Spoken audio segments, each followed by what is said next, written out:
Joining me now is Dr. Greg Savell. Dr. Savell is a pediatrician in our local neighborhood. Thank you so much for joining us. Well, I'm honored to be here. Thank you for having me back. Time for school again, so we're all excited about this, right? Kids Definitely. are not. No, they have lots of issues about this immunization thing, so Yes, you're going to do. tell us all about this immunization and why we have to do that. So first, let's start out with ages and kind of quick rundown of what they should be getting at this time.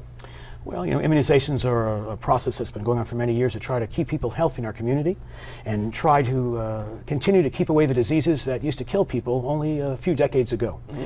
The immunization process typically begins at 2 months of age, babies is 2 months of age, and then goes on through the school years. The big times we think about this time of year are the 4-year immunizations before kids go off to VPK, or the mandatory pre-K before kindergarten. Mm-hmm. And then at age 11 again, there are other immunizations that are given to prepare kids for middle school, and a few others before kids go off to college. Right, there's one around 15, I remember something about tetanus. Well, that's right, there's a tetanus vaccine that's been given now. They put the pertussis, or the whooping cough, back in because so many adults were getting it, but even adults are suggested to get pertussis back in their tetanus vaccine again. So some of the schedules have changed a little bit to catch people up on that. And then you even were talking about college, and college kids have some things that they have to get ready for as well. There was a scare about mumps just a few months ago. Yes, my daughter's in college at Boston College, and of course at that time, for the first time in decades, there was a scare in the entire community about mumps, and there may have been several cases on that campus, something we think which may be coming from the fact that folks have been stopping giving the MMR to their children now for the last couple of years because of fears of issues that really are unfounded. Yeah, let's expand on that fears and issues, because this is one of the big things. So we're noticing statistics are saying that people are getting less and less of these immunizations because of this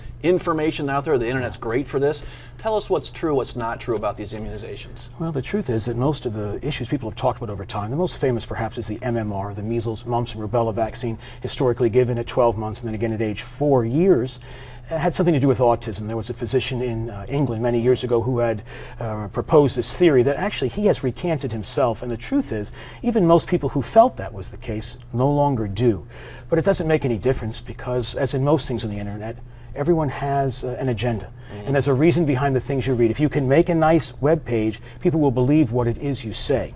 And I think that's true with not just medicine, but any profession, quite frankly. Absolutely. Now, a lot of parents talk to us about when they start the shots. It seems like it's awfully early for these kids, and then even that, you give so many shots all at once that they're concerned that maybe they're overpowering the kids. We were talking earlier about how these immunizations work better together than by themselves. Well, there's no question about it. While there is some convenience factor in the fact that we have a captive audience and that children can die of specific diseases that are prevented by the immunizations given beginning at 2 months, the immunogenicity, or the body's ability to respond to a vaccine, is greater when vaccines are given together. That's been shown in the laboratory and in actuality as well. So we're expecting and have seen a better response to immunizations because they were given together. Good. All right. So around 2, there's a lot of things that start showing up in kids. This is maybe why they think of that autism. We wouldn't be able to see autism before the age of 2, and so it might be just concerns that shows up at the time has nothing to do with the immunizations. And that really is the case. You know, people are always worried about that, and we try to be liberal in the office because, you know, as physicians, we know that it's our job to instruct and educate people even more than to diagnose and treat them at times. And just education is what we're doing here today. Absolutely. So there was a scare about some of the preservatives in the past that may have caused some problems. Can you go into detail on that? Well, thimerosal was a mercury-based product that was in some vaccinations in the past. It was in there because we used to have multi-dose vials. Most vaccines came in lots of 10. It was cheaper to make them that way, and the insurance companies wanted that to pay for. So every time you stuck the needle in the bottle, it could introduce infection. There was something in that bottle, so doses 2 through 10 weren't infected with something, even though the bottle was cleaned. Now, the problem was, you know, people were worried about it. Mercury could cause some issues, and we know that heavy metals can show some problem with mental retardation, et cetera, or other health problems. And so they've been taken out. They're not in the vaccines anymore. And the funny thing was that, you know, people often ingest more mercury products from eating fish than they would ever get from having something injected in them from a vaccine. But besides some adult-based flu vaccines, all we have is single-dose vial vaccines in the office now, and therefore there are no preservatives left in any of the children's vaccines. So these schedules, I know there's a lot of schedules out there. We do it because of the way the immunizations work together, but if I really wanted to do it separately, you have any data that says I shouldn't do that? Well, here's what we tell people, and we try to be liberal about it, because the truth is, if I tell people in my office, if you don't get the vaccines by the World Health Organization's schedule, you can't come here. Some days half the people would go out. And really, they're their children. And who knows what scared them into believing these things? Somebody who was educated, somebody who may not have been educated medically, but we're there to help people, to comfort them and help them make the right decision.